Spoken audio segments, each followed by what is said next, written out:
we're ready to start Piers' third and last lecture. So that everybody can relax. Never say never. Okay, so I just want to, this is the outline of today's talk. I don't know how, it's over ambitious as usual. Because of that, I want to begin by giving a little overview.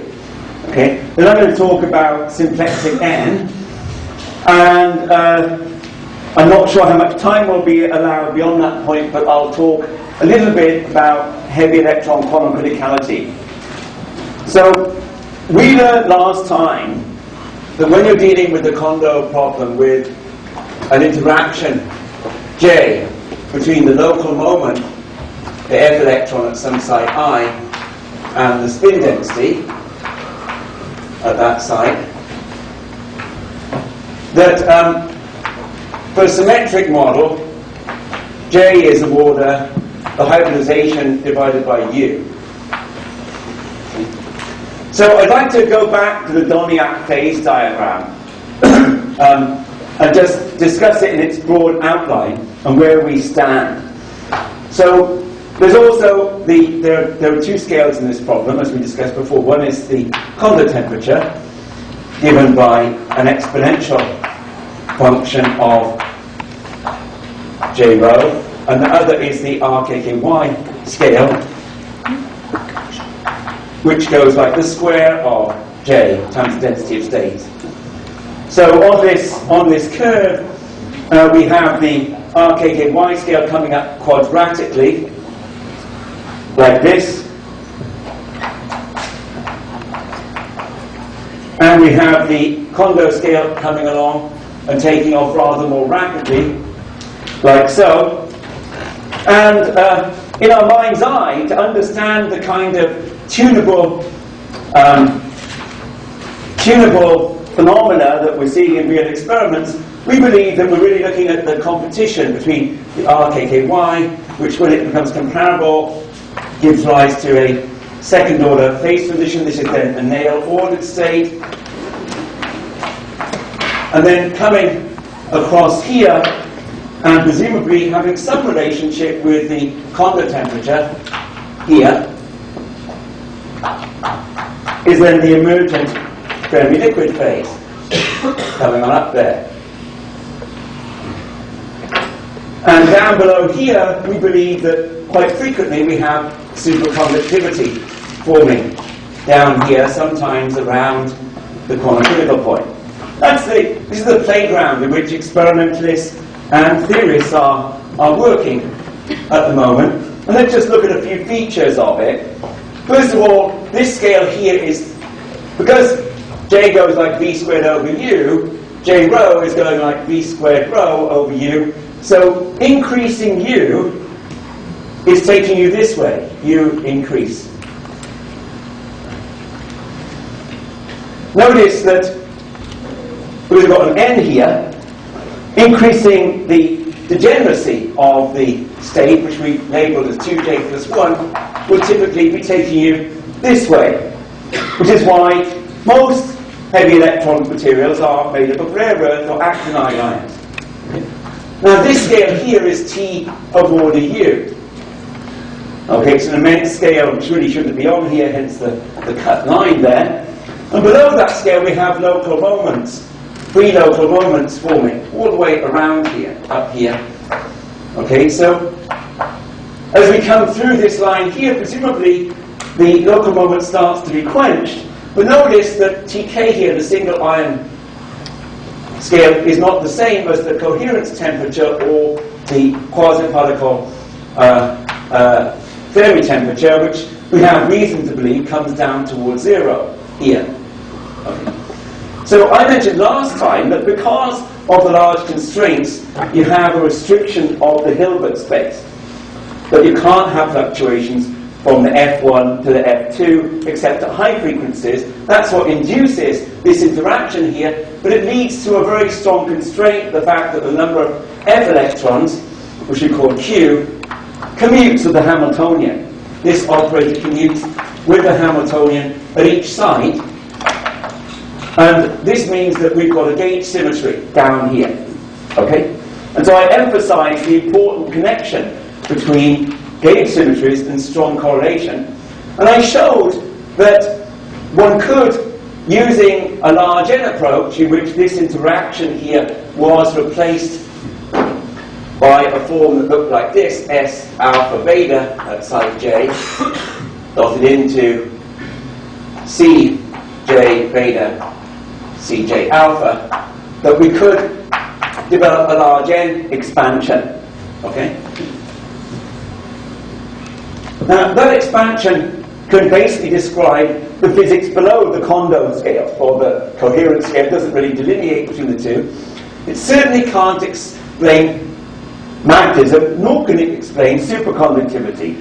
And that's what I wanted to come to now. Okay? Any questions on that? Now, one more thing. This critical point here is something of immense importance, because it's really the instability of a ground state down here. And as we'll see, it has an immense influence on this broad swath of phase diagram coming up here. And our standard model doesn't seem to describe the behavior that develops here in a wide class of materials. That's what we're going to talk about today. So first, I want to talk about symplectic N. And really this is something motivated by an attempt to improve the large N expansion so that it can include the formation of pairs, both in the context of singlet pairs in antiferromagnetism, but also in the context of singlet pairs in the context of Cooper pair. And as I mentioned last time, but I'll go over it again, SUN was really designed and made for particle physics. And it really is very beautiful because the group structure of SUN allows two types of singlets. Remember, in particle physics you have quarks. They're labelled by a colour index which runs from 1 to n, where n is 3. And you can form a meson, which is a combination of a quark and an antiquark. You can also form a baryon, which is a combination of 3 quarks or n quarks, the large N context, that form a singlet. And this has been part of a program to develop a large N expansion for QCD for many years. There are technical reasons why only now is it becoming a dream that might be fulfilled in the context of particle physics. However, unfortunately, the problem is that the thing that makes it so great for particle physics is a big downer for us, because there are no two-particle singlets for n greater than 2. The group structure just forbids it. Okay? And so there are a number of pieces of physics in condensed matter physics which depend on the ability to form singlets. In particular, antiferromagnetism depends on the ability to form singlets, singlet states, and Cooper pairs and superconductivity also depend on the ability to form singlet pairs. So none of this is in the SUN group. So some work has been done, and the group symplectic N was introduced some years ago by Reed and Satcher in an effort to improve the situation. And I think it's fair to say that the symplectic N, as it was formulated up to the moment, has had a mixed measure of success. I don't have time to go into it, but it turns out, for example, that in the context of frustrated magnetism, there are various well-known properties of frustrated magnetism which aren't reproduced by the current SPN approach as introduced by Reed and Satcher. And at its heart, all of this is connected with the link between time reversal symmetry and the formation of singlets. And as we all know, if you take two spins and you bring a second spin, which is the time reverse of the first, then it inevitably has a spin which is minus s, even as an operator, and therefore when you combine the two together, you get a singlet. So this sets us thinking about the connection between a large N expansion and time reversal symmetry. So the important point here is that the spin producted with a time reverse spin gives you a singlet. Okay. So now time reversal is one of those things that one learns in graduate quantum mechanics and then promptly forgets. But the at least for Hermitian operators, to a first, an approximate way of thinking about it, time reversal is, well, it's equivalent to taking the conjugate of the operator, but for Hermitian operators, that's equivalent to the transpose of the operator. And let me give you two examples. One example, for the momentum operator, which is the derivative of the delta function, if you take the transpose of that operator, you just interchange x and x prime. So there you are, and the derivative of a delta function with respect to x prime is equal to the negative of the derivative of the delta function with respect to x, which gives you minus p. You can also do that with the delta function, the position function, and that doesn't reverse at all. So that's good. But what about spin? So in spin, actually time reversal involves taking a transpose followed by a unitary transformation. And why is that? Well, in particular, if you want to time reverse an electron wave function, you take its complex conjugate, you reverse its spin, and in order to make it a consistent process, you multiply the spinner by the spin, and that's equivalent to multiplying by I sigma 2 times psi star. So under this transformation, the spin operator transforms to its transpose pre and post multiplied by sigma 2. And that operator is equivalent to minus s. And this follows from the property of Pauli operators. Now, it turns out that this particular property is a symplectic property. And, in fact, certain actions on the Pauli matrix sigma 2 leave it invariant. The Pauli matrix sigma 2 is an antisymmetric matrix, and symplectic groups are groups which leave antisymmetric matrices unchanged. The most famous example is in classical mechanics, where the Poisson bracket is an antisymmetric matrix, and it's invariant under time evolution. And so classical mechanics has a symplectic symmetry to it. Okay? So this symmetry holds for SU2, and it means that the group SU2 is also the group symplectic too. Okay? Now, to understand that, it's good to now go and look at a general group, SUN. SUN is the group that is made up out of n by n matrices, and we'll think about matrices which are now 2n or n by n, where n is even. Now, what is sigma 2? Well, sigma 2 that we all know now is just minus I. If you want to generalize that to n-dimensional matrices, you just repeat this along the diagonal, like so, and so on and so forth.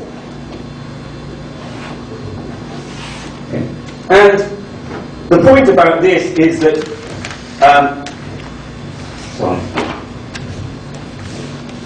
such a matrix now generalizes the time reversal operation. You now have spinners which run from psi 1, psi, well, you can label them various ways, but we'll label them psi 1, psi minus 1, psi 2, psi minus 2, all the way down to psi k, psi minus k, okay? Where the index, the spin index here, runs from plus minus 1 all the way up to plus minus k, where n is equal to 2k. Okay? So you can think of 1 and minus 1, 2 and minus 2 as a duplication of the spin indices, okay? K times. Okay? And the time reversal operation acting on a wave function is then psi sigma goes to psi star of minus sigma times sigma tilde, where sigma tilde here is the sign of sigma, this being the spin index here. Okay? And this can be then written as I sigma 2 psi star, where sigma 2 is now the n by n generalization of the original Pauli matrix. Okay? So now with that, we can now look at what happens to n-dimensional spins. Okay? So let's look at that. And it turns out that you can divide all of the spins of SUN into two groups, those which time reverse and those that don't. In other words, sigma 2 times S times sigma 2, okay, divides up into two groups, those that time reverse, okay, and we give those a label lambda, where lambda is a member of group A, and there's another group which don't time reverse, and those guys are a member of the group B. Okay? And it turns out that the matrices that do time reverse are proportional to a symmetric matrix. You can show that, and there are therefore n over 2 times n plus 1 elements to group A. Okay? And in casual conversation, we've grown used to calling these the good and the bad. There are no ugly, in fact. So good spins are symplectic spins, whereas bad spins are anti-symplectic. So let me give you an example of this. If you take the group SU4, okay, here is sigma 2, and now you can divide it up into the good spins, which there are 6 here, 3 more there, and 1 more here, that makes 10. And the bad spins, there's 1 here, 3 there, and 1 more there. So that means that you've got 10 good and 5 bad. The good guys have the property that when you commute a symplectic matrix with another symplectic matrix, you get a third symplectic matrix. And so this closure guarantees that they have a closed algebra, they form a closed subgroup. That subgroup is a subgroup of SUN, and it's the symplectic subgroup of SUN. It's SPN, and it only exists for n even. So, okay, so the procedure of symplectic n is motivated by the following consideration. Let's just look at a Hamiltonian. Supposing I have a Hamiltonian which is just S dot S, for example, it might be a Heisenberg model, J, F, or it could be JS at a site F dotted into the spin density at site I. Okay? Okay. Now, because the commutator of a bad with a good gives a bad, were you to have an interaction like this containing one of the anti-symplectic spins, and you were to start out in a state which was properly made of singlets, you time evolved so that your spin, SA, evolved into the B direction. This would immediately mean that your state would be in a configuration where you couldn't properly time reverse it. You could no longer form singlets. And so in order to have a model which preserves the proper time reversal symmetry, you've got to make sure that all of your spin operators inside your interactions are contained within the group of symplectic spins. Okay? So, for example, take a Heisenberg interaction, just to give you an illustration. The Ising symmetry is a subgroup of the Heisenberg symmetry. Okay? We can form a whole group of Ising-like magnets, okay, which have reduced Ising symmetry, but they would not classify as pure Ising models, which are composed entirely out of SZ. And so in a similar way, you can make a whole bunch of models with the reduced symplectic symmetry, SPN, okay? But just because you've done that doesn't mean to say you've produced a good model which is composed only of the good spins. You have to work with interactions which are purebred and contain only the good symplectic spins. Okay? And that is the new philosophy of symplectic n. It's a philosophy that separates it from the older approach of SPN. So how does it, what happens? Well, let me just show you, I want to talk about, just a little bit about superconductivity. Yeah. Just to check, when you want to bring n down, you're going to bring n actually n equals 2, right? So that you have 3 operators, and these are going to be your 3 spins. So the case that when you want to connect down to spins is n equals 2. So we're really interested in typically Cramer's doublets in an ion, which is n equals 2, which is a symplectic group which doesn't have any bad spins. Actually, sp4, right? Okay, sp4 we now have to get rid of 5 of them. Okay, so no, sp2 is su2. Okay, right, and su2 contains 3 generators, and they all time reverse properly. Thank goodness. Otherwise, we'd be in trouble in this world. Right? sp2 has 1. There's only 1, though, because it was n plus 1 over. Oh, there was a dimension. sp2. Sure. sp2 has n equal to 2, and the number of operators are 2 over 2 times 2 plus 1 equals 3. 3 generators for 3 Pauli matrices. Yeah, that's what it was. Okay. But that's sp4. No, that's sp2. N equals 2. The convention we're using is the proper mathematician's convention. Okay, we're not calling it sp2n. Okay, we're just calling it SPN, but N is even. Okay, that's the point. Okay, right. Otherwise, you'd be dealing with n equal to 1. Okay, right. So even if you call it n equals 1, you used to call it sp2 times 1. Okay, sp2n. So good. So but we're going to take n up to infinity, and as we go up to infinity, n plus 1 over 2 is roughly 1/2 of n squared minus 1. Okay, so roughly half of generators are good and half of them are bad. Now, when it comes to time to decouple, you need to use the completeness relation for these matrices. And it turns out that you can work it through, and I'm not going to show it now. But what basically happens when you decouple an interaction like this is it decouples both in the particle-hole channel and in the particle-particle channel. And this is basically because there's a completeness relationship between S and S, which decouples into the unit matrix and the symplectic matrix multiplied together.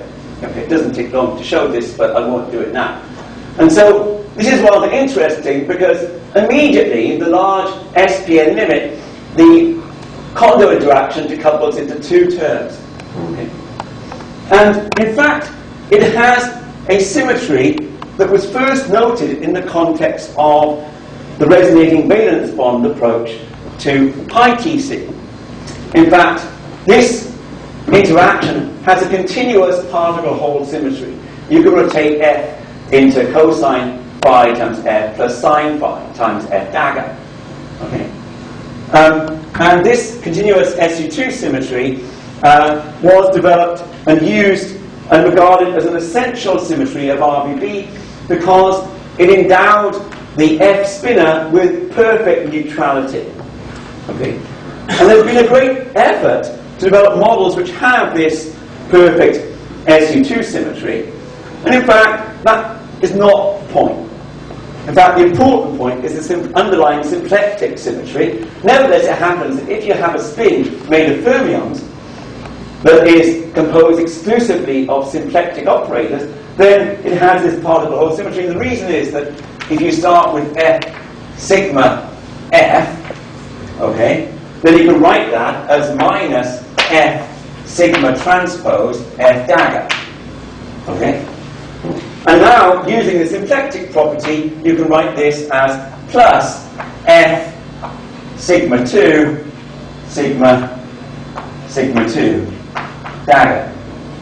And so actually you see what you've done here is you've replaced F by F sigma 2. You can do this continuously, and this is what gives you this local symmetry. Now, this means that works of the past which used the local symmetry as a method to try to develop controlled expansion now have a controlled expansion in terms of SPN. Okay? And there were a number of efforts made applying RBB to heavy fermion superconductivity which used just this kind of decoupling in a rather ad hoc fashion. Okay? using SU2 as the guideline, now you can just use the symplectic decoupling. And so the Kondo interaction decouples like this into two terms, which we can now factorize in terms of a hybridization and a pairing term. So does that mean that this wonderful method has already fallen flat on its face and predicted that the Kondo effect is a superconductor, which it jolly well isn't? No, because if you look at that carefully, you can actually see that you can regroup the Hamiltonian. You can just look at the term which creates a fermion here. You can write that as psi, destruction of an electron, going into F dagger B, which is the first term here, plus looking at this term here, I'll have to rearrange that there, but basically plus F sigma 2 transpose times delta star, I guess. There. Okay? And so what you can now do is you can now redefine F tilde as equal to this guy. That's a continuous part of the whole rotation, and so you can always bring it back to the point where it just describes hybridization, as it did before. Okay? And so, for one Kondo impurity, this really doesn't change the physics at all. The fact that n squared over 2 has become n squared has become n squared over 2 leads to some small renormalizations in the Kondo temperature, but apart from that, everything is the same as it was before. Okay. What does happen now, however, is that if you introduce an additional Heisenberg interaction into the problem, then that additional Heisenberg interaction also decouples in this fashion here. And so once you've decoupled one channel in the particle-hole channel, the second interaction cannot be rotated to be purely made out of particle-hole pairing. And the simplest example of this would be if you had a two-channel Kondo problem. Okay. Now the two-channel Kondo problem also is not a superconductor, although actually it has some incipient composite pairing correlations. And so, sort of make a remark there, and I just didn't quite get it right.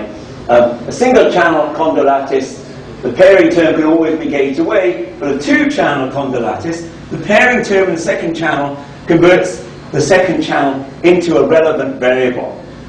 Okay? And what is two-channel Kondo lattice? Yeah, so each spin is screened by two channels? Yeah, so locally it's each screened. Each spin is over screened? Yeah, that's a good point. Is each spin over screened? So I don't know what I'm doing, go around in circles here. Let me give an example, a physical example of a system which might be in this category. Okay? I mentioned last time the 115 material, plutonium, cobalt, gallium 5, which is isoelectronic with the cerium, cobalt, indium 5 system. And in this system, the F5 configuration of the plutonium atom can be thought of as one F hole. Okay? So I'll write it this way, but think of it as one F hole. Right? And it's undergoing fluctuations to the F6 configuration. Okay? That's a hole. Okay? And these fluctuations, valence fluctuations, induce a Kondo effect. Okay? However, there are also fluctuations going on into the F4 configuration. Now, in a conventional Anderson model, these two processes would just reinforce the primary single-channel Kondo effect. Okay? It would be a one-channel Kondo problem. However, in these systems, there's a strong Hund's coupling between the F holes here, which binds them together to make a particular singlet state. That singlet state, when decomposed in terms of individual F electrons, is a product state containing the original primary symmetry channel and a secondary symmetry channel of a different symmetry. And so the effect of this is to induce a Kondo effect which has two screening channels, J1, which would come from this effect here, which creates an electron in symmetry channel 1. And a second channel which creates an electron in symmetry channel 2, like that. Now, where typically J2 is not equal to J1. Okay? Now, this particular idea was actually used by Cox and Kin in the context of trying to explain non-Fermi liquid behavior as driven by a two-channel Kondo effect in uranium systems. But that's not the context in which we're interested in here. We're quite happy to have J1 bigger than J2. So for a single impurity, what would happen is that Kondo screening would take place in channel J1, and J2 would then be an irrelevant variable that scales away to 0. Okay, only in the special case where J1 equals J2 would you have non-Fermi liquid behavior and overscreening. However, in our context, C gamma 1 and C gamma 2 share the same Fermi surface. Okay? How can they do that? Well, because they have slightly different partial wave expansions. C gamma 1 is expanded in terms of Ck times some form factor of gamma 1 of k, ether ik dot rj, and C gamma 2 is expanded in the same way, but with a different form factor.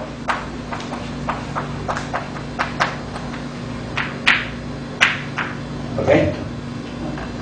So, now why is that interesting for this system? Well, this system involves plutonium moments, which are in layers and tetragonal lattice. And every indication suggests that as it goes superconducting, the spins quench. Okay? There are no free spins left over in the superconductor, but there certainly are in the normal state, and there's no crossover in between. There are sister compounds to this which do show a crossover, but this one doesn't. Okay? And so how to describe the simultaneous quenching of the moments and the development of the superconductivity? Well, some years ago, working in collaboration with Alexei Spelik, Nathan Andre, and Haiyong Ki, we played with this SU2 idea, didn't have an application for it, but came to the conclusion, on the basis of a mean field theory built on this SU2, that when you had a lattice of a two-channel Kondo lattice, that what happens is that the second channel becomes a relevant perturbation. And the way it does so is that what happens is that, supposing J2 is smaller than J1, you cool it down, you get an instability in channel J1, which you can happily gauge fix in the particle hole channel. Got yourself a Fermi liquid. That's what's happening here as you come down. But as you come lower in temperature, you reach a second instability, where the second channel says, well, actually, I don't have to give up. I can actually pair in the particle hole channel. And so the second channel acts as a pairing potential for the first channel. And you get a Fermi liquid to a BCS superconductor transition. However, this BCS state is actually held in common with a second Fermi liquid formed in channel 2 when channel 2 is large. And they share a common region here. The kind of pairing that's developing here is of the form is composite pairing, and the order parameter is something that a number of people have thought about. Basically involves the binding of a triplet pair of conduction electrons to a spin, where these are in channel 1 and channel 2. This thing, it turns out, is directly proportional to the product of the V in channel 1 and the pairing in channel 2. In fact, you can write it in terms of a gauge invariant combination of the two channels, okay, which I won't do now. Quick question. Yes. So that with this double channel, if you were down the Hamiltonian, it would just be sort of replicated. You have two different pathways, sort of. That's right. Doing this. So it basically what's happening here in terms of pictures is that in the conventional Kondo effect, the formation of the virtual bound state resonance is that an electron comes along, hybridizes at the site, and now becomes an F electron. This is the composite fermion I discussed before. But now what can happen is it comes along, it hits that Kondo pseudo potential, and does this, and now comes out the other side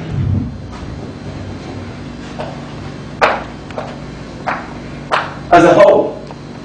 Okay? So if you like, the composite fermion actually is now rotated between particle and whole. If you like, the Kondo pseudopotential that ripples away beneath the background of the conduction electrons, that charged pseudopotential, has paired up. Okay, it's formed a paired state of singlets, and as a result you now get Andreev reflection. So, now one of the things that we're quite interested in is the NMR behavior of plutonium, cobalt, gallium-5, which in this beautiful piece of work by the Los Alamos group, led by Nick Currow, shows that actually when you rescale the NMR relaxation rate, 1 over T1T, with respect to the transition temperature, the whole bunch of systems, including YBCO and cerium, cobalt, indium-5, the curves can be shown to fall on top of one another. Oh yeah, that's great, because I'm running out of power there. Laser photons. Oh, that's good. Okay, so one of the interesting questions is, here's a conventional superconductor showing the classic Hebel-Schlichter peak. Okay, what's this upturn due to? Nobody knows the answer. Some people have suggested it's due to spin fluctuations. It must be due to a lowering of the spin fluctuation weight down to lower temperatures, lower energies, enhancing the spin relaxation rate. We don't know what its origin is, so we thought we'd have a go at modelling it in our toy model of composite pairing, and this is the work that Max into Zero has done. And I'm just going to draw the diagram. This is work that's really still not complete. But the point is that when you've got two screening channels, then what can happen is that your spin correlator, here's the spin, interacts with the conduction electrons in channel 1. Okay? Now, at the same site, there can be no interaction with channel 2. But at a separate site, site 2, this can now interact with channel 2. And this kind of process will give a contribution, a Kringa contribution, to the nuclear relaxation rate. Now, if there's a Kondo effect in which both of these form running coupling constants, then basically this will be proportional to J1 of gamma times J2 of gamma. And this basically gives you a 1 over log for each one of them, a log squared, and it turns out you can kind of convince yourself to look something like this, but with a constant term. Okay? Accepting this is bigger than TK, and therefore it's got to be around TK over gamma. And what is TK? TK is the Kondo temperature for the two channels where we've taken them arbitrarily to have exactly the same Kondo temperature. Okay? So assuming J1 and J2 are very close to one another. And then, of course, this is then how 1 over T1T would behave. And since we're going to play the game of being a phenomenologist, we'll allow ourselves an additional parameter here. So it's a 3-parameter fit. And you could fit you could fit anything with a 3-parameter fit. But anyway, we're very proud of the fact that we can explain the upturn in the NMR with this crude little model. And we're wondering where to go with this model at the current time. Okay? Obviously to nature, but apart from that, where else to go? Okay? And so that's one of the things that I wanted to tell you about. And that's really the end of my discussion on SPN. You're welcome to ask me questions on it. Yeah? The idea of using the SPN because you want to make sure that you have good singlets. Have you tried to apply this to to the square lattice to try to actually get RGB phases, just in the starting from the quantum ferromagnet, localized spins, no itinerant electrons, just as a way to.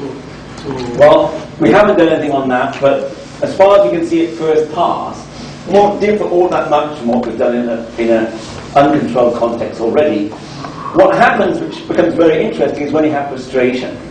Okay, then both channels start to become active. And we have played that game in the context of the so-called J1, J2 model. And Rebecca Flint has some marvelous results on that. We get the Ising phase transition immediately at the mean field level, and it really tracks the known form of the dependence on the frustration.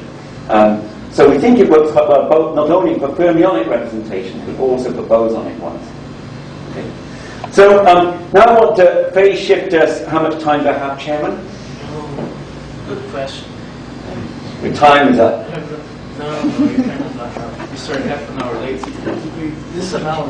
An hour and 15 minutes total. Oh, no, you have half an hour. Half an hour. Good, that's great. So I'm... Question. Yeah. So, so presumably the 1 over n expansion has some n critical beyond which the expansion is convergent.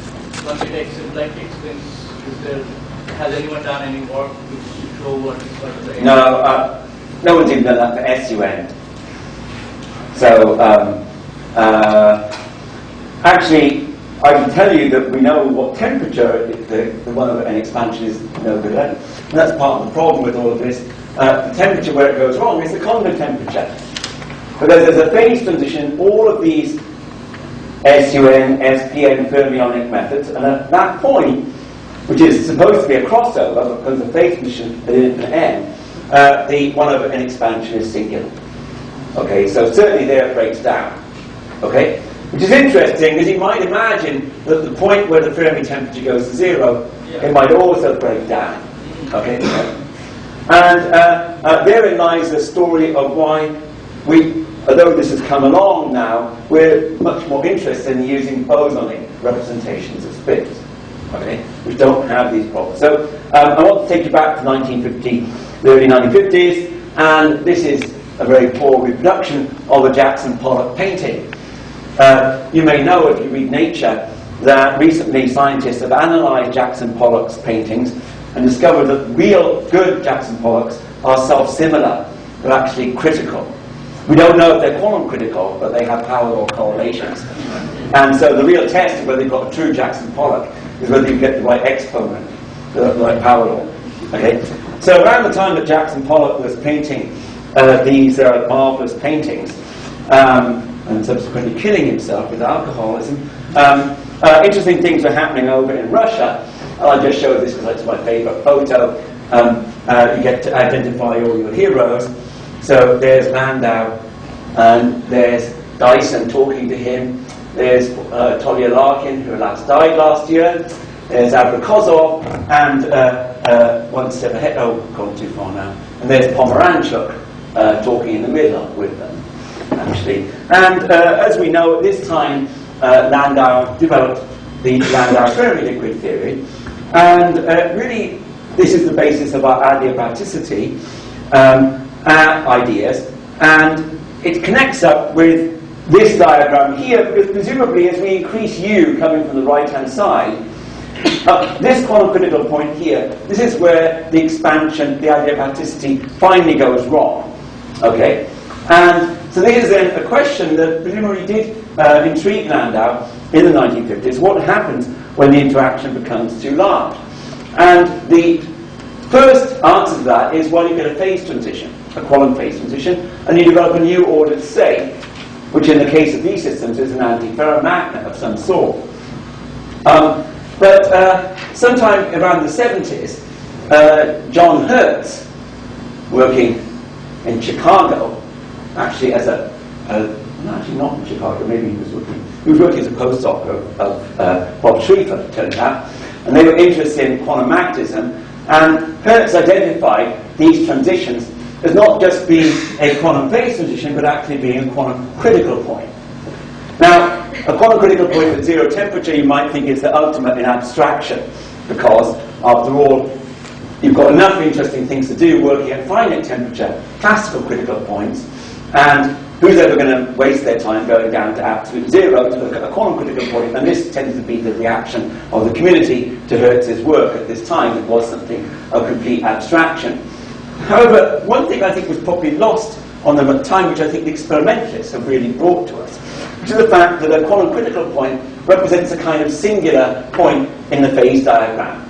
And the reason it does so is because of the peculiar role that temperature plays at a quantum phase transition.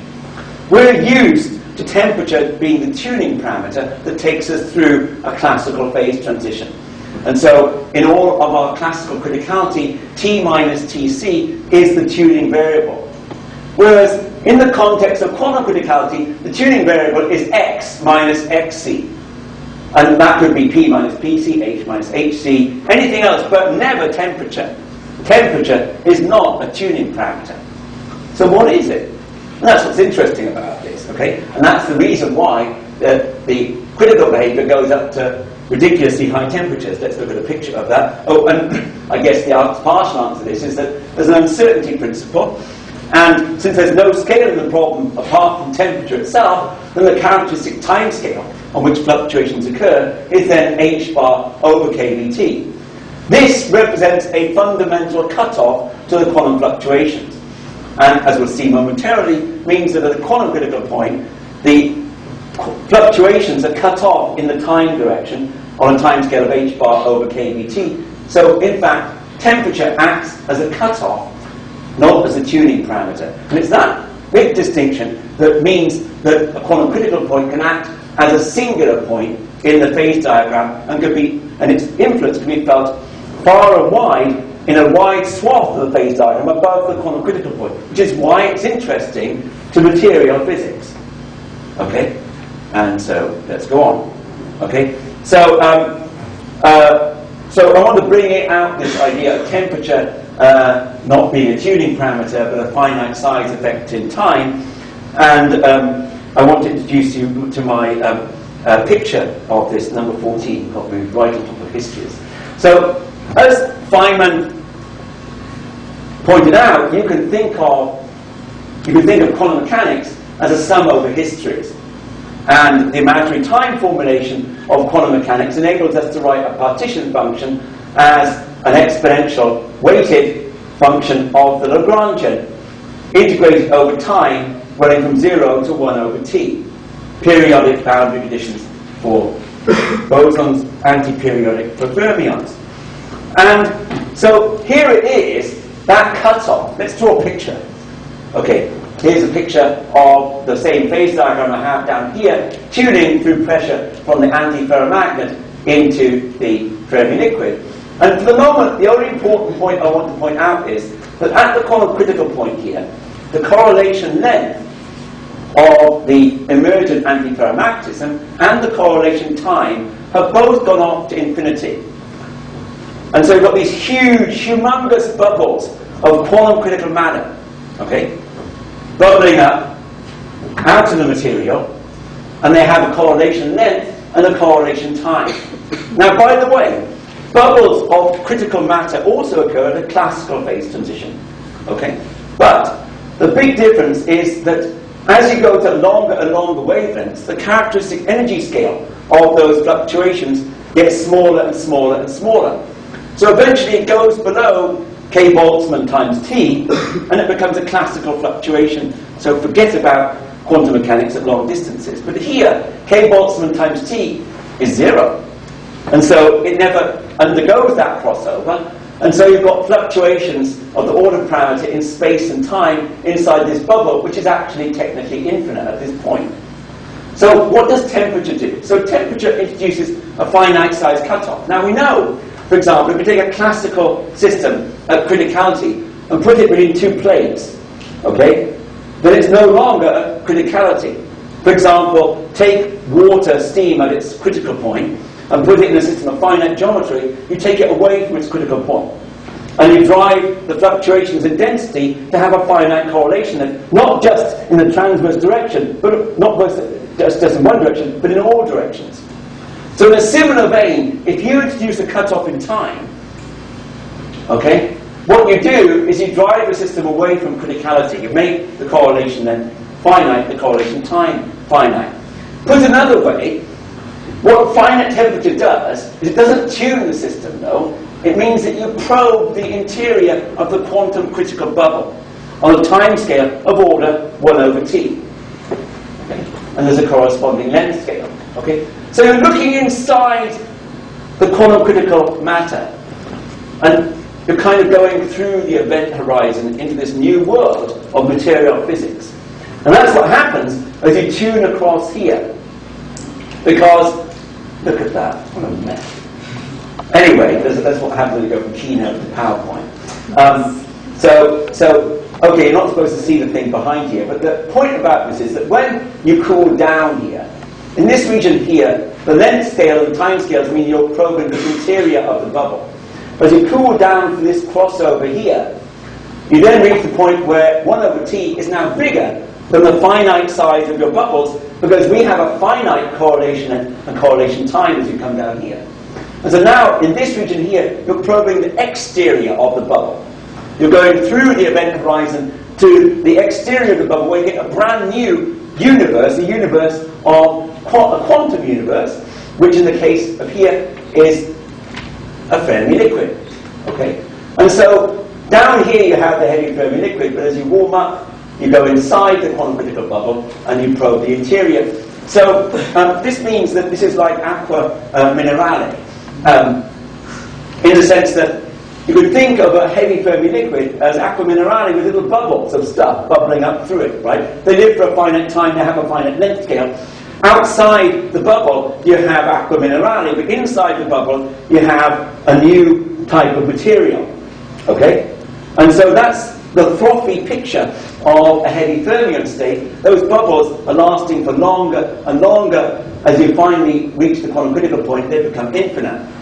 And as it does do so, outside the bubble is the heavy Fermi liquid, but it's getting renormalized. Okay? As the bubbles get bigger and longer time, they renormalize, and that's what causes the Fermi temperature to come down here. The question is, what is the character of the quantum critical bubble? What is the physics of that stuff? And that's something you can answer, not just theoretically, but experimentally. Yes, sir? Yeah. So are you saying you're probing within the correlation length? So as you go up in temperature, the correlation length in time doesn't get smaller, you're just probing? Well, you won't know the difference is the answer to that, right? Because effectively you see, you can think of it two different ways. You can think of the temperature as bringing the correlation time down, right? But you can alternatively think of it as probing the system with an infinite correlation time in the interior on some time scale, which is h bar over t. Okay? They're equivalent, actually. It's just a more colourful way of thinking about it. And it's this picture that Zachary Fisk had in mind some years ago as he thought of this problem. He came along up to me one day and he said, you know, it's really like a black hole in the phase diagram. He didn't quite know how to put it into words, but that was his intuition. And it truly is. And there's one more thing about it. The physics inside the bubble, if it's truly critical, forgets about the lattice aspects of the problem. It becomes immune to the short distance physics of chemistry, and therefore has the capability of now being a universal quantum state of matter, which doesn't depend on the details of the cutoff which exist outside. And so truly, when you go through this event horizon, you forget what was outside. Okay? And you should see things that are the same for all materials, if things in this colourful cartoon picture are correct. Okay? So let's now look at an example of field-tuned criticality. It is terbium, rhodium, silicon 2, with those wonderful colour-coded plots where I've broken the rule and haven't shown you the colour coding. But basically, orange here is 1 and blue is 2, and this is the exponent of the logarithmic derivative of the resistance with respect to temperature, and it's t squared in the blue regions and t linear in this region here, and you can see the resistivity coming down with this nice linear behavior, linear over these 2 decades, maybe even longer. As you tune away from the critical point, you don't see t squared, t linear down to the lowest temperatures, it crosses over into t squared. This is believed to be an antiferromagnet here, and this is a Fermi liquid. They're both Fermi liquids, but they're supposed to be order in this region here. Hasn't yet been proven. The samples are too small to do neutron scattering on, although I think they may have seen, by applying pressure, the order in a pressure-tuned system. So Okay. Piers, Yeah. let me ask a question about the extent of the quantum critical region. Yes. In the sense that, okay, we know if you come very close to the critical point, you Yes. should have this quantum critical region. Right. But at the same time, if you take the temperature way too high, Yes. things become classical, Right. right? And if I Right. go to the phase boundary on the classical side, like even on that side, So the point is that the classical, let's draw a picture down here. Yeah, so I'm not quite sure what you mean, so I'm going to draw a picture to try and illustrate the point. So here is your phase boundary, your nail status here. Okay? So around this you have classical criticality here, right, coming down like that. Okay? And coming out of here you have quantum criticality. where this little fan that you draw there, what exactly do you mean? So what I mean by that is that I suppose this would be the Ginsburg criteria Okay. for fluctuations, and inside this I'd see power laws given by whatever universal phase I'm looking at here. Okay? So coming up here though, what really determines the extent where it goes up to is the point where 1 over t, or h bar over kBt, becomes comparable with your short time cutoff, right? Or kt is then equal to whatever cutoff dominates your physics, okay, your lattice cutoff in time. Okay? Well, but here's the question, what is it? What is it? What is it? Well, that scale is a non-universal scale. So we can ask, in each context, we can ask, what is it there? But it should depend only on the J. Yes, Scale. yes. So in all probability, here it's the single ion Kondo temperature of the material, which is still finite at the critical point. Because if there's no bound, this quantum critical region, you can think that, well, it's adiabatically connected to if I take a turn to the left of what you just drew, right, and go to very high temperatures, to the classical transition, right? Here's the classical transition here. Yeah, but what separates the line of the classical transition? Yeah, okay, so very high temperatures if I take a point to the left. You want Yeah, like a point like that. here. Yeah. Yeah. But if there's no wiggly line, So yeah, I don't know the answer. to where that. does the quantum mechanics end? I don't know what happens as I go across here, but to me, what would happen is that you'd eventually start to see things diverging in the spatial direction, but not in the temporal direction as they start to go across here. So at that point, I get to the point where I'm dominated by the classical physics as I go across here. So I actually don't think there is this line that I drew for you. I think this is good. But we can discuss that in great depth, okay? Nobody really knows the answer to these questions in these systems, okay? But one case you could look at is the case that Stephen Rowley has been thinking about, which is the case of a quantum ferroelectric. Okay, there you have a much better command of the cutoffs and probably could answer at what point the things vary. And the answer to that would be where you no longer have your nice, quadratic behaviour of your soft mode. So anyway. So here's a sample collection of heavy electron systems from my review, and I characterise them as soft and hard. This is kind of a conciliatory gesture from my point of view, because I was very apt to think that 5 minutes. Okay, very apt to think that all quantum phase transitions in a heavy electron system could not be understood with the standard model. But actually, and I'll tell you what that is, there are a class of systems which can be understood in terms of an itinerant picture of a spin density wave, quantum spin density wave transition. And one candidate in that respect is perhaps cerium nickel 2, germanium 2. But looking at these other guys here, these guys represent serious departures from the standard itinerant model. And in particular, all of them display logarithmic divergences in the linear specific heat capacity. They all show resistances which, at least in one direction, possibly in both directions, seem to be almost linear. Okay? And then there's a bunch of other weird and wonderful things that have been observed in specific materials. For example, omega over T scaling in the inelastic neutron scattering of cerium copper 6. This omega over T scaling is an indication that you've got non-trivial scaling, or if you like, dimensional analysis works here. because you're seeing omega over t coming in the data. Okay? There's a jump in the Hall constant seen as you go through the quantum phase transition of ytterbium, rhodium 2, silicon 2. Cerium, cobalt, indium 5 has this marvelous feature that it's absolutely linear for c-axis transport, but at the last minute at low temperatures it goes over to t to the 1.5 for transport in the AV plane. Okay. This is a listing of some of those key features.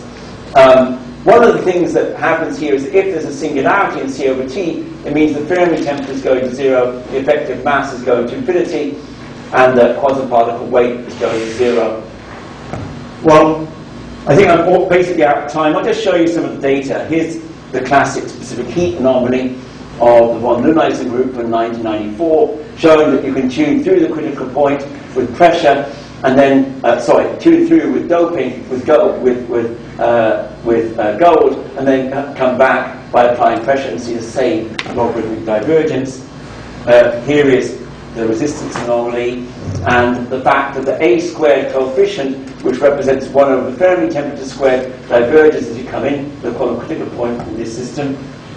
Here is the E over T scaling, measured by Alma Schroeder in serum copper 6 gold, showing a whole bunch of data collapsing.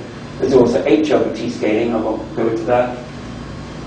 Here is the locality of the spin fluctuations, which have been very influential in certain ideas, showing the fact that you see the same weird exponent in chi inverse in the staggered susceptibility, measured here by neutron scattering, as you do in the uniform susceptibility.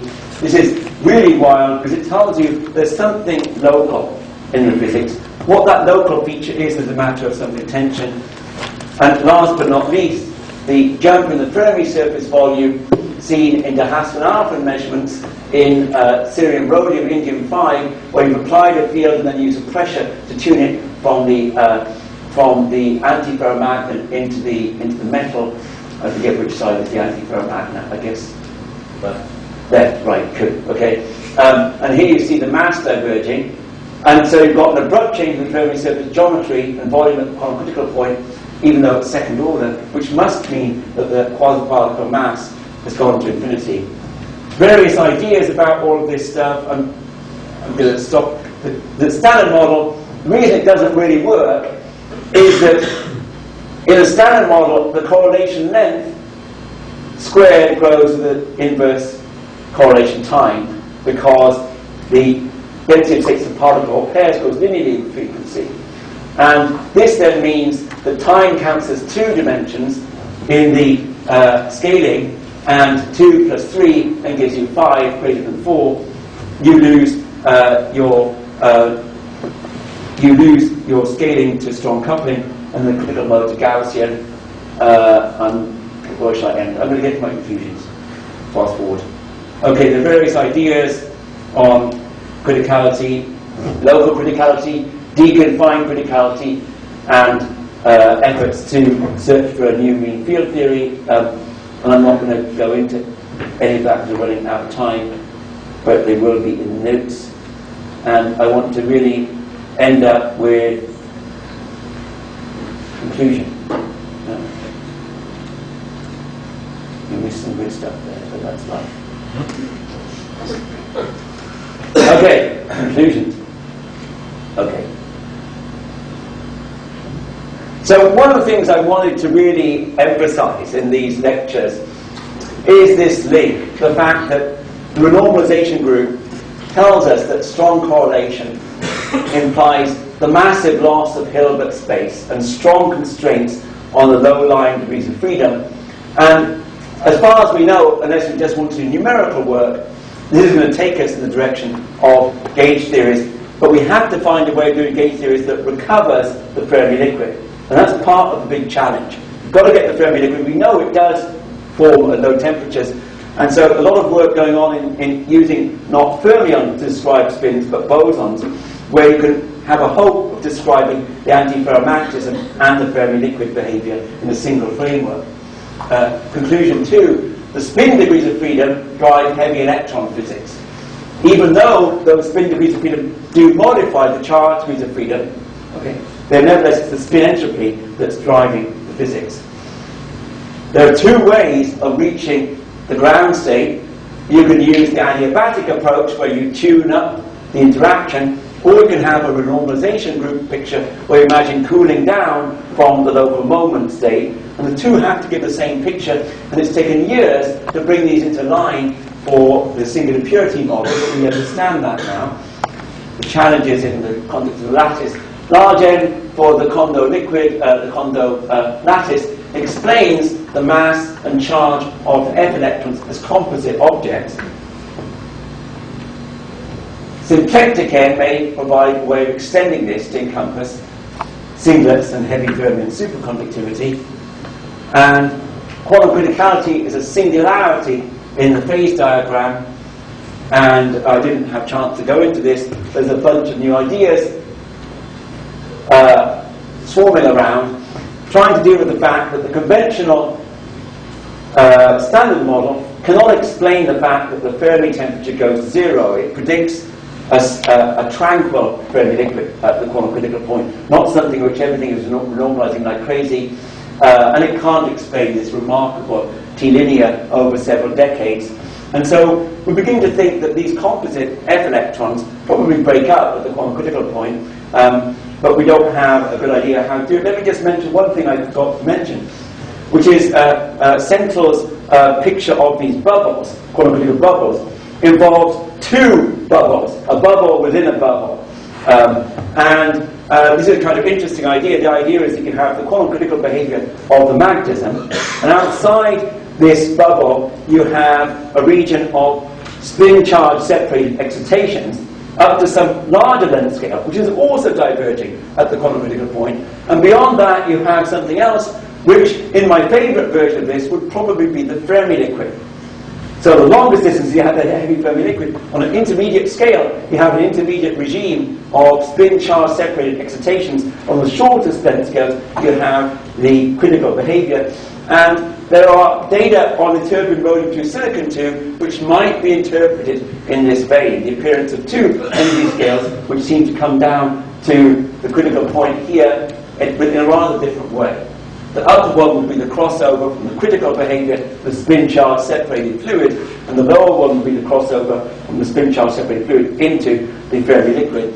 And it would be great if someone could devise an experiment to test this speculation. Thank you.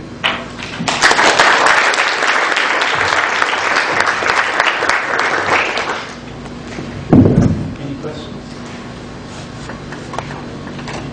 Yeah. Why do you think you should get a Fermi liquid at very low temperatures? Paul Hoffman is fond of pointing out that usually some other instability comes in. It's rarely the Fermi liquid. Okay, so let's. I think it's like any political tide. The pendulum swings from one side to the other. And in the early days of high TC, there was a very deep belief that you could get new phases, even new phases without symmetry breaking at low temperatures. Of course, you can have phases into a symmetry broken state as you go down. But the interesting question is, can you form a non-symmetry broken ground state, which is alternative to a Fermi liquid, like a 2D Luttinger liquid, for example, right? And my view on that is not that I don't believe it can't occur, but that actually it's rather remarkable how stable the Fermi liquid is. And so the challenge is to first to understand the Fermi liquid quite well before you jump over and try to look for these normal phases. If you just do an uncontrolled treatment of your Hamiltonian, then you can get new phases coming out of the woodwork in all directions, but you have no reason to know which one is good. Okay, so I think there is the possibility of new phases, and in particular, one of the things that I should really mention is that there is really the possibility that these 2 points don't come down together; they're separated like that, and that in between the antiferromagnet and the Fermi liquid, you have some other state in the middle. Okay, this would be, for example, a spin liquid. You can imagine a situation where you take a spin liquid of spins and you connect it up via the Kondo effect to an environment of electrons. If you make that coupling too small, the Kondo effect wouldn't occur. The spin nickel would still be there. You'd have a decoupled phase. And this point has been discussed by a number of people, but it's usually done because nobody has a good way of calculating magnetism. And so my problem with it is that it's a very colourful picture, but until you've got a method that can compute magnetism and Fermi liquid in the same picture, you can't really be sure whether you're kidding yourself in practice. But I do think that there's nothing that rules this out. Piers, Yes? is there any experiment that shows scaling down to the very lowest temperature that really shows that the scaling doesn't break down at very low temperature? Well, so I think by scaling you want to have plots that you drop on top of one another, scaling plots, right? And to do that you have to have a variable against which you're plotting your things, which would typically be energy, right? And the main problem is that it's very hard to do neutron scattering on these systems, rather small samples, very small signal, so I think with the exception of serum copper 6 gold, it's not really clear people have actually got a good signal from the critical fluctuations yet. In that system, however, E over T scaling has been seen down to the lowest temperature. Okay. So nothing gets in the way of scaling in that system. It's disordered, mind you, but whatever. And I think the linear temperature dependence of the resistance being seen as beautifully linear in one direction from 10 Kelvin down to the lowest possible temperature with a resistance ratio of more than 100 is another example of scale invariance down to very low temperature, but of course you wouldn't like resistance as a variable to think about in that context, perhaps. Yeah, but in this context, well, you can scale linearly, but it's Well, obvious. of course, what you really explains the linearity. Yeah, so what we really want our experts to do is to do optical conductivity, right? And for C-axis optical conductivity of this material down to the very lowest temperatures. And, you know, they've just got to get their microwave optical conductivity into action. And they'll see it. But that's a hard experiment to do. Yeah. So if we go back to the end of last lecture, actually. Yes. So could you explain again sort of the physics of how, from the theory, we see that this composite particle with this F charge now in the background of the pseudo potential that had charge in it again, where they came out of the math from the large N expansion. Like I just didn't see. Yeah. Okay. Good.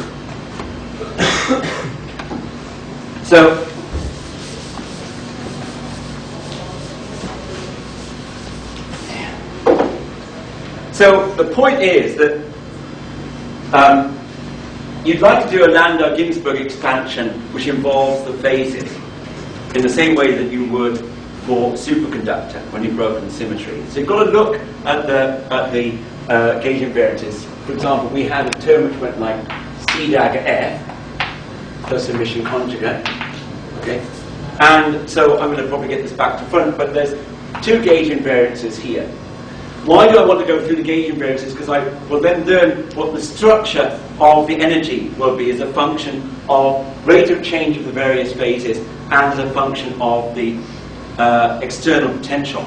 So gauge invariance 1 says that I can take C goes to C e to the I theta of time and space. That's conventional gauge invariance. And when I do that, I must now take my electric potential to theta dot or some such thing like that. Okay, maybe with an I somewhere here or there. Okay, but when I do that here, notice that for this term to remain invariant, okay, I've got to use something to B and F. So what I've done is I've gauge fixed the problem so that this is a real number, which now means that F must also go to F e to the I theta. Okay? Now, where am I going with this? I'm going to show you the structure of the Landau-Ginzburg theory. Okay? You see, the point is that, okay, there's one more thing to discuss in this. Once I do such a transformation here, in the Lagrangian, I have a term which looks like d by d tau, okay, plus lambda times F. And when I make this transformation in here, I pick up a time dependence here. I get an I theta dot here. I think I have an I theta dot there. Which means I must now take lambda goes to lambda minus I theta dot. So that's the electromagnetic gauge invariance of my problem. Okay? Then I have the local gauge invariance associated with the neutrality of the original F electron.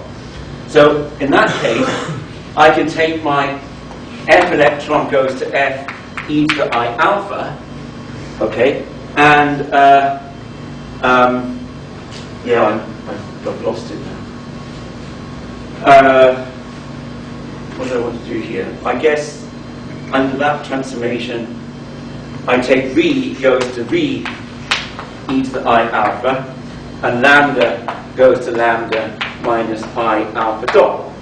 That's the second invariance of the problem. Now, why is that relevant? Well, we know that this system has got a susceptibility for changing lambda.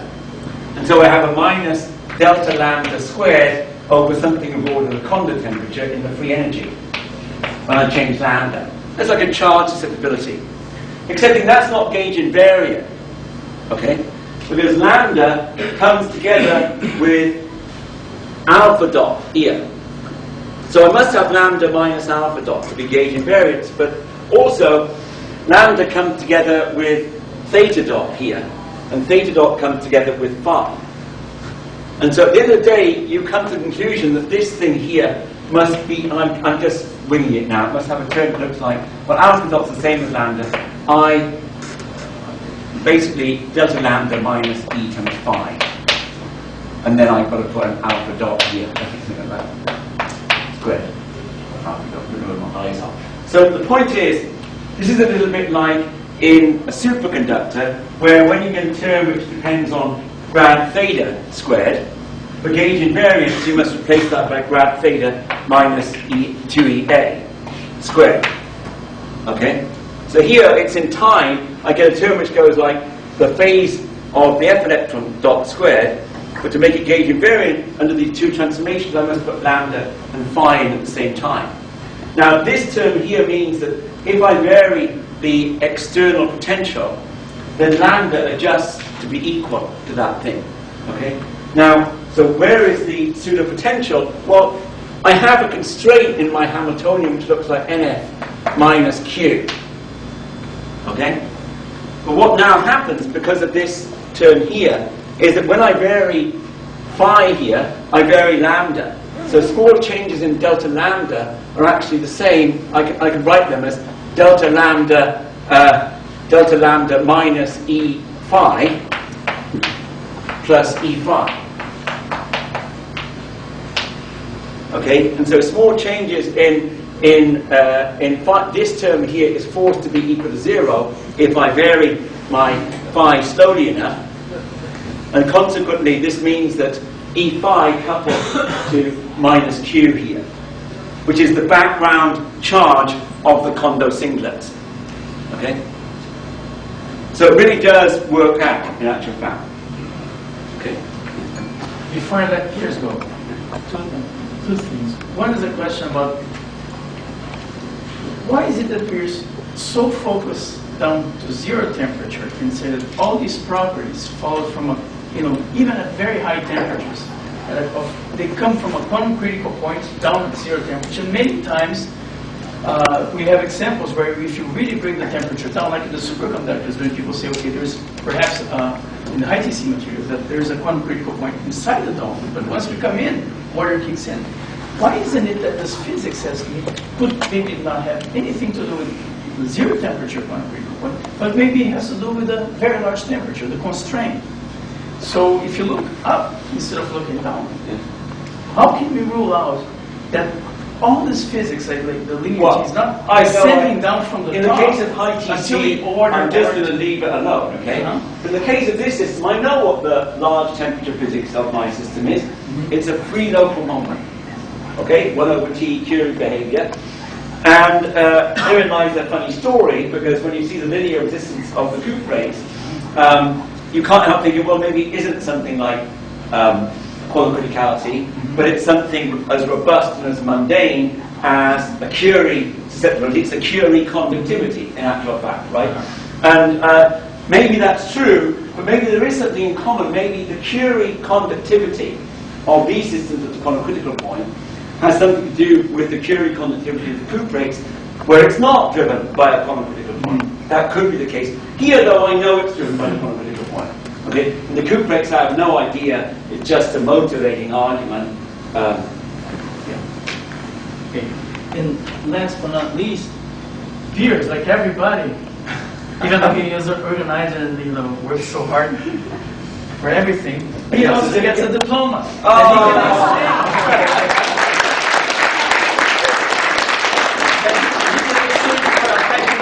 In any local bar. Okay, so let's break now and come back in half an hour.